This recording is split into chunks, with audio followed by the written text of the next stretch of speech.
Hello, hello, and welcome to my live stream. This is day 31 of 99 days of Deeper Embodiment, and my name is Jason King. Let's see. Let's take a moment to just be present as I wait for people to join. If you're joining, say hi. Say hi.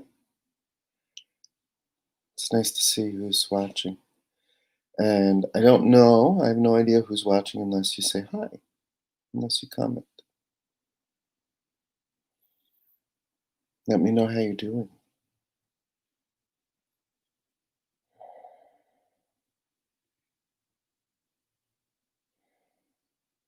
So, yesterday I spoke about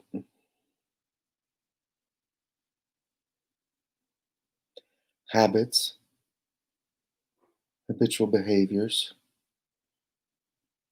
looping ideas, thoughts and ideas that pull us into habitual behaviors, and that in order to dissolve the limiting ideas or belief system, they pull us into these habitual behaviors, habitual patterns, that we all have the power to just be present with the sensations.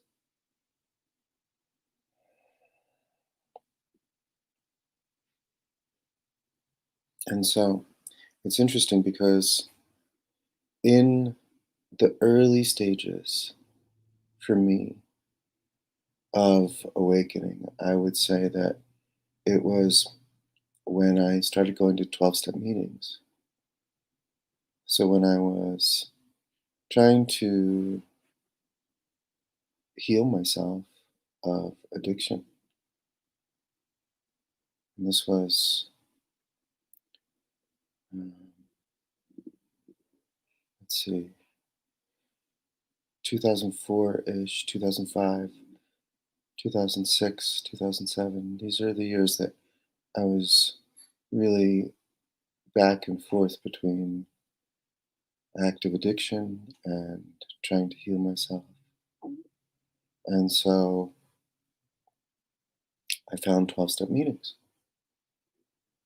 and this brought a lot of relief.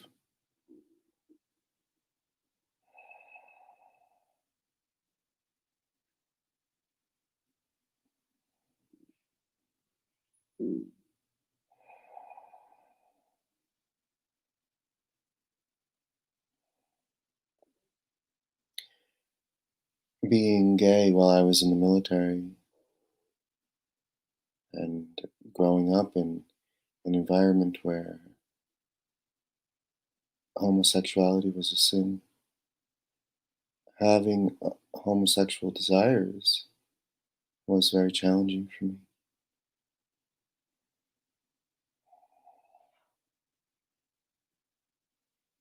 And so there was a part of me that was always hidden, that couldn't be accepted, that couldn't be loved.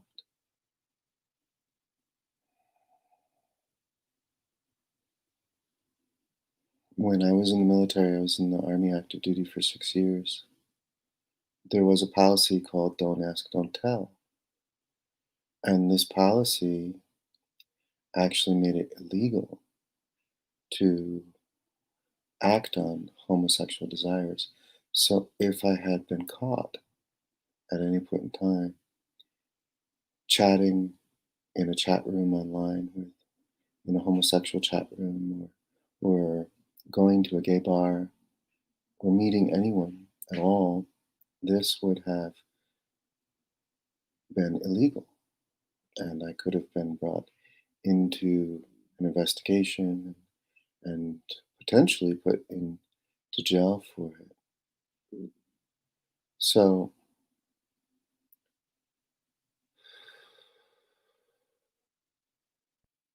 this created what I would describe as a double life.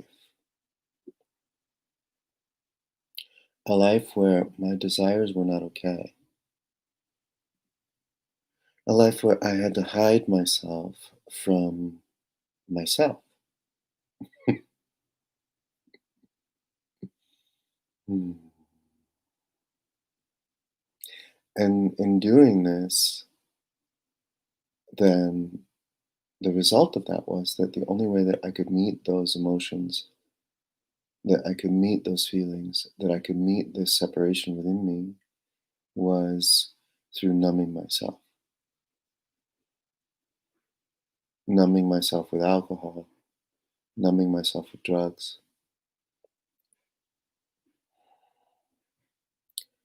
And this is a road that is familiar to many. I honestly have not met anyone who's really woken up to the truth of what is, who hasn't gone through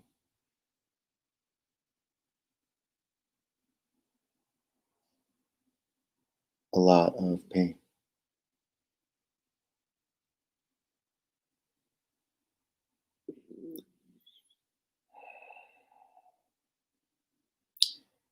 I remember that when I was using cocaine a lot, that I began to become aware of how it worked.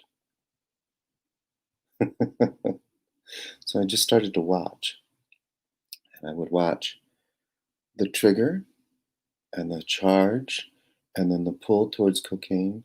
And then I would use the cocaine and I would watch that I would use it to reach a place where there was silence. And then that's where I wanted to stay. And then I would watch that there would be down as well that I would have to experience.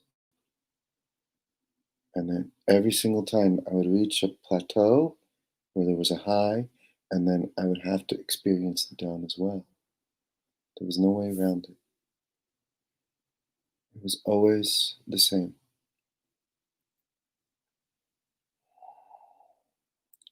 And so I just began to surrender to the entire experience. It's like, okay, I'm being dragged. It is pulling me. It is doing what it will do. And then it will end.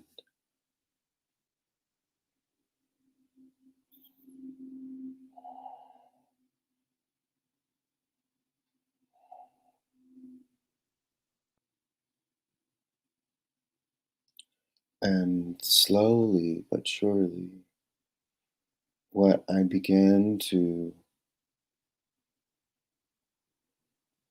find was that in surrender, in deep surrender,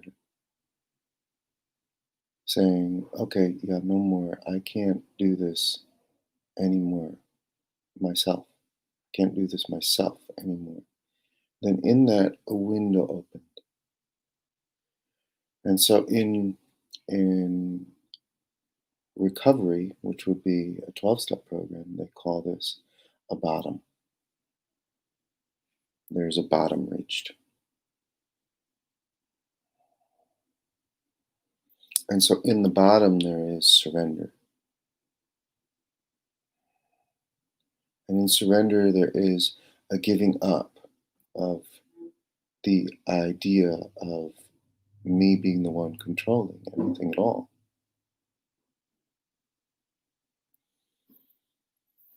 And so anytime it was about me and what I want and my desire, then it would take me for a ride.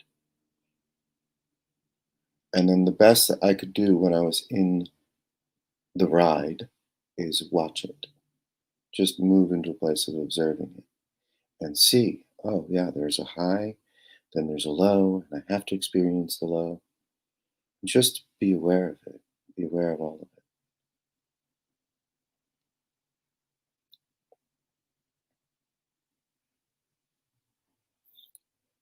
Be aware of all the feelings, all the ideas.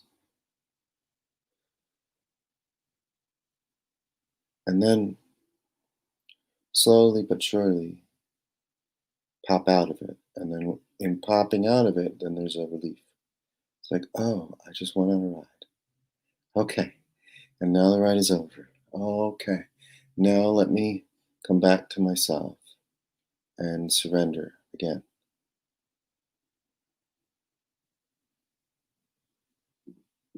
And now that I'm surrendered, I'll no longer pick up the drug or pick up the idea or pick up the habit. Whatever it is, doesn't matter. It's all the same.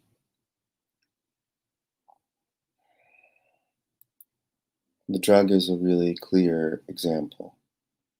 It's very easy to see in the extremes of active addiction what is actually moving. That there is something here that is moving me, and that it is not me that is moving me. In 12-step programs, they say it's a disease, and that makes it easier to separate it and to look at it and see that, oh, there's something here that's moving me that isn't me.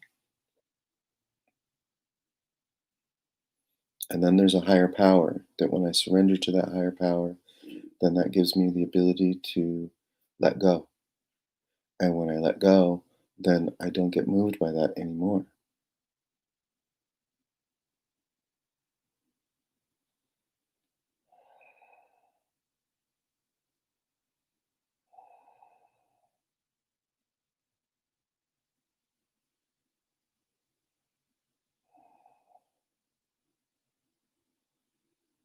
And so the first step is to get honest, really, really honest. There's a desire here. What is the desire? Oh, the desire is to be high, to use a drug. Okay, wonderful. There's a desire. Now I'm honest about it. Now I'm speaking openly about it. There's a desire here. Okay. And so if I hide the desire, if I pretend the desire isn't there, then every time there is something that triggers it and it pops up, then I get moved by it. Then I lose my ability to control myself. In my case, the other desire was to have sex with boys when I was younger. And that desire, every time it popped up, it was like, okay, yeah, I'm being moved by this, even though everything tells me that this is bad, that I shouldn't be doing this. I'm in the military and it's illegal. Uh, Everyone around me tells me that there's something wrong with me, that I'm not well for being homosexual. And so the desire itself, when it's hidden, when it can't be spoken about, when it's in the shadow, then it's given a lot of power, a lot of energy. And when it's given a lot of power, a lot of energy, because there's shame around it, then that desire, that thought, takes on a life of its own and it begins to move you. It moved me. I do not have any ability to say no. I would be moved into situations with people, places, and things where there was no choice. There was no choice but to use a substance, or no choice but to have sex, which was risky without protection.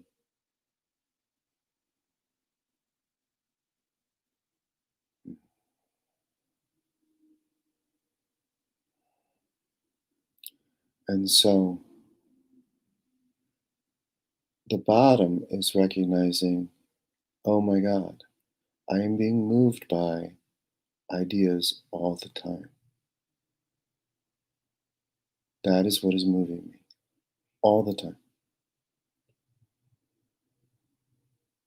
And every single one of those ideas, when it moves me, it's painful.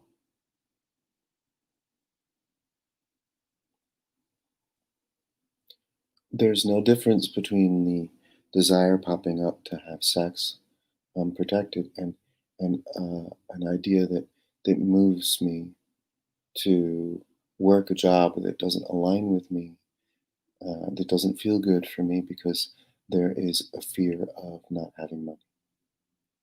You see, they're the same.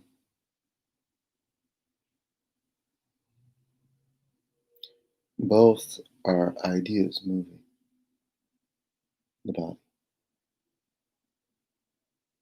Both are beliefs.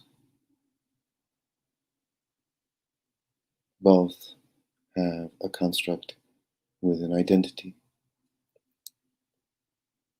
And so the way through has been to surrender the idea. Give it up. Let it go. And then there's peace. Ooh, wow. Oh my goodness. I'm not actually that. I'm not that identity. I'm not that idea. I don't have to move with that. I'm not a drug addict. I'm not a person who needs to have sex with many people. I'm not the desire itself.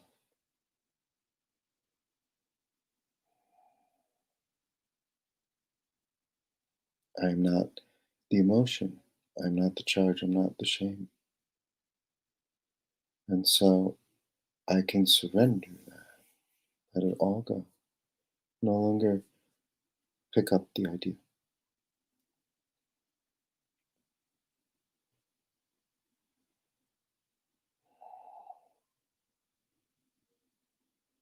As soon as I pick up the idea, then there's an identity that comes with it. And then I begin to play that identity out. And I didn't choose that identity. I didn't pick that identity. It's just there. I didn't pick where I was born. I didn't pick my parents. I didn't pick the circumstances of my birth. I didn't pick anything at all, actually. I didn't pick the country that I live in. None of those have been conscious choices that I made.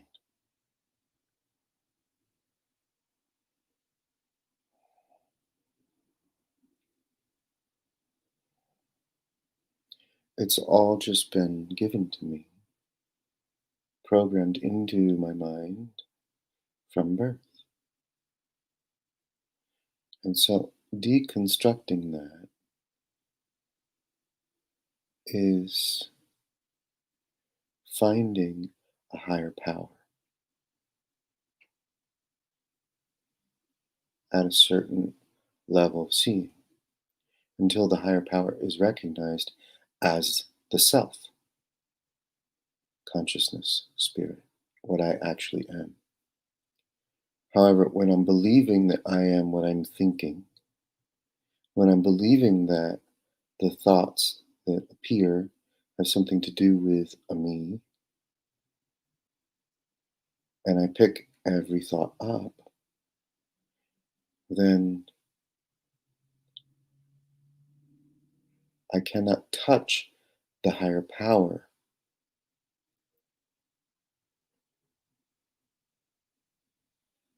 So it's only in surrendering the ideas fully and completely, letting them all go, that I begin to touch the higher power. And so in my experience, this happens gradually. In my experience with pain, pain has been the motivator because the ideas, when they're picked up, they brought me, every single one of them, on a roller coaster of pain.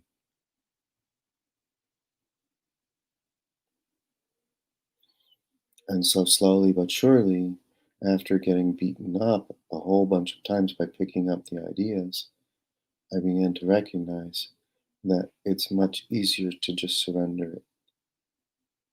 Surrender it as soon as it shows up. And in the beginning, it was helpful to say, okay, I'm going to surrender it to God or a higher power or source or whatever works for me.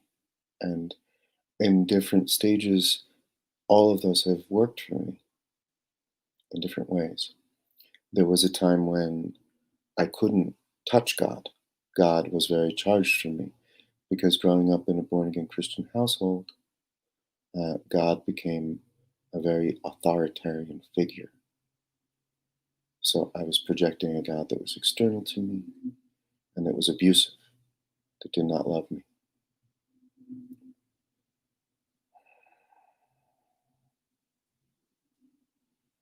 And so God was a tricky word. I did not like it. I didn't want to touch it. I was very angry. I was feeling a lot of anger towards God because that was the idea that I had of God at the time. So source was a better way of describing the power that is consciousness.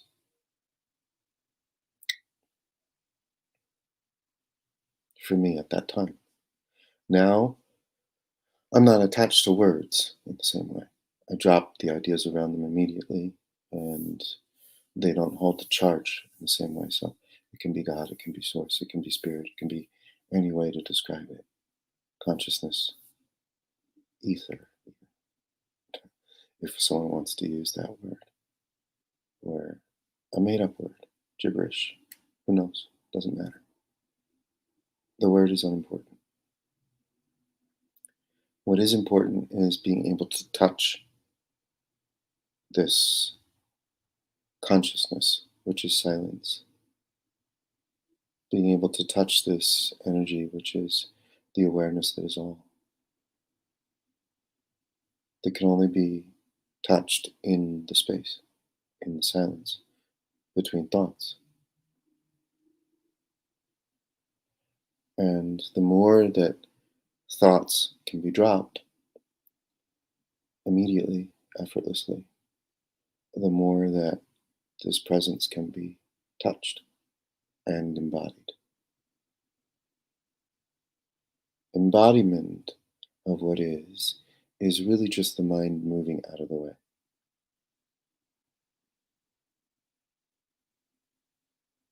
The beliefs moving out of the way. Recognizing, oh, there's no belief that's truly true.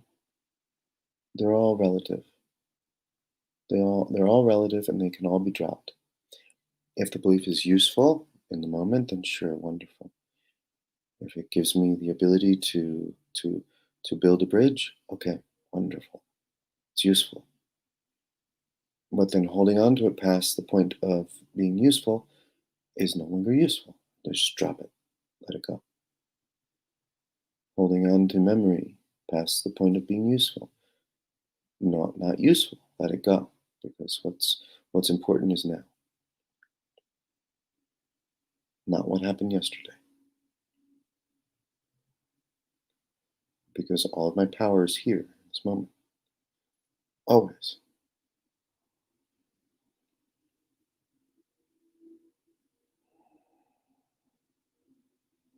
So in this moment I have the power to be fully present and aware, feeling fully and deeply,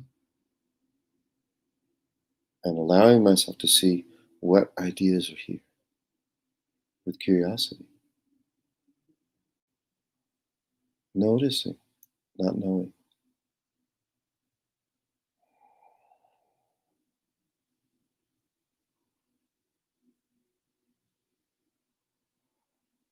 The harder we hold on to an idea, the more painful it becomes. As I began to explore deeper into what was pulling me into addictive behaviors, it was always ideas. The idea that there's something wrong with me, that nobody loves me. That idea. And the charges around it.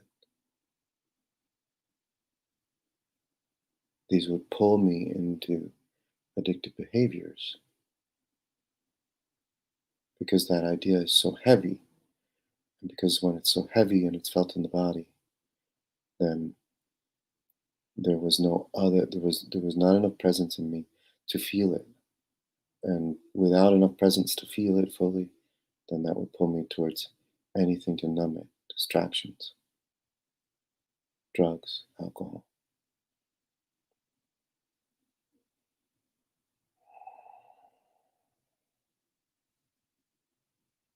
sex, anything to shift or change what I'm feeling here and now.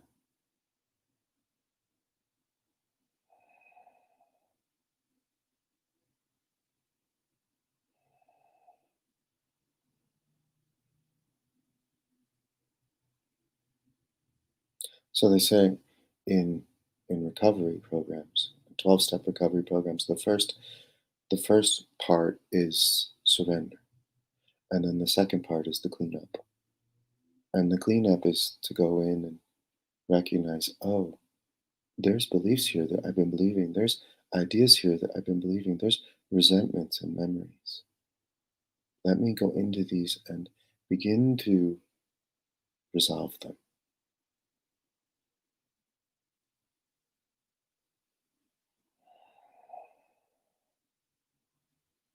Because the more I resolve them, the greater peace that I experience now.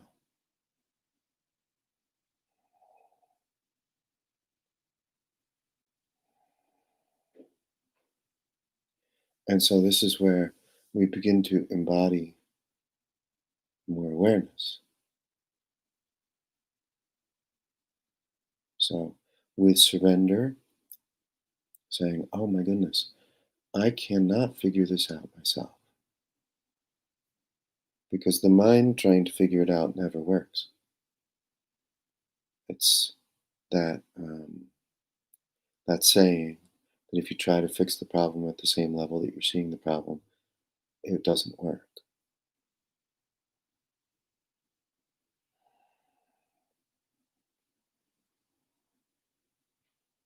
So the mind trying to take control and make choices and change reality. I'm going to change this. I am going to stop these behaviors. I'm going to make this better for me. I am going to manifest the world that I want. That's very controlling. There's not a lot of spirit there. There's not a lot of power there. There's not a lot of presence or awareness there. There's a lot of ideas, a lot of need to control, a lot of manipulation when we really start to feel it. And then the manipulation is in layers. It's like, why is there the need to control showing up? Okay, let me get curious about this. What is this? Why is there the need to control showing up? And then getting curious about that without knowing anything about it, just with the willingness to explore and to feel what's here and to see, to be honest with oneself about oneself, then we may discover that there's more ideas here, there's more beliefs here. And what do those ideas say? What do those beliefs say? And then they may say something like, well, I need to control because if I don't control, then I'm not loved. Or I need to control because if I don't control, then everything will go wrong. Oh, wow. Can I feel that belief? Ooh, oh, that's a lot of stress. There's been a lot of stress there for a long time. What does that feel like? So much need to control. And yet, what can really be controlled? Nothing. It's all doing itself, always. Do you control the weather? No.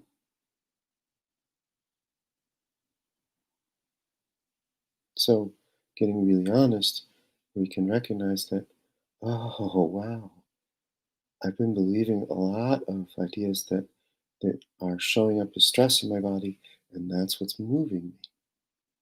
And every time I move with this idea, then it takes me on a ride.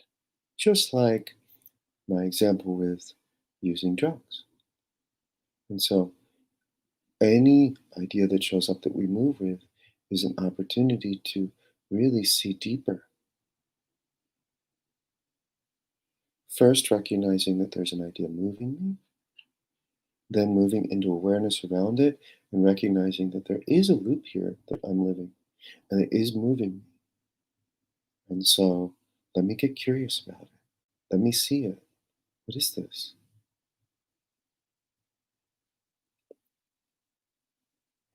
And then moving into a place of surrender around it.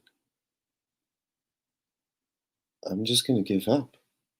I'm going to stop trying to change it or do anything about it at all and just surrender it fully and completely to what is.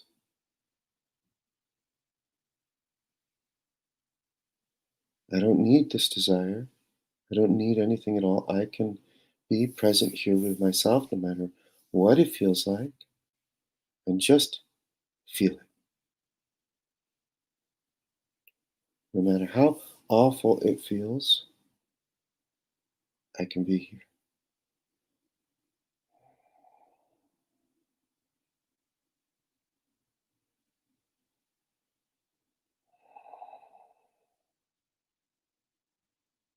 And then simply with being present, surrendering fully and completely to higher self, God, source, whatever works, to bring more spaciousness, more unknowing, more curiosity,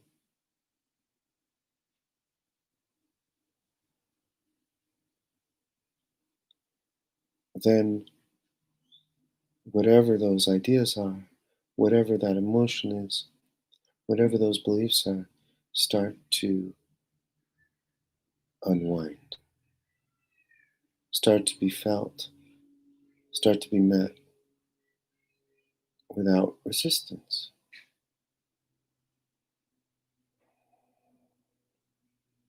And more spirit, more source, more unknowing, more presence is felt in the body.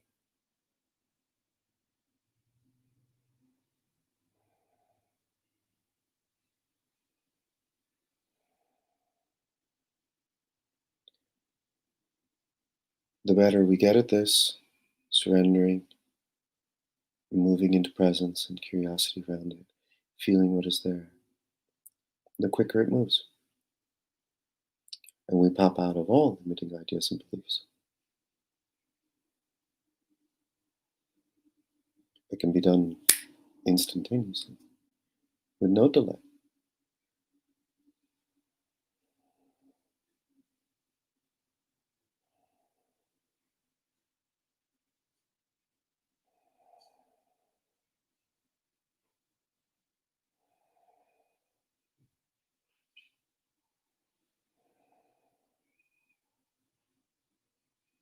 And that's when things start to get fun, as time speeds up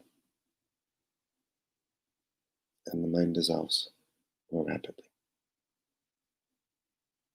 Thank you for joining me here today for day 31 of 99 Days of Deeper Embodiment. I will see you tomorrow.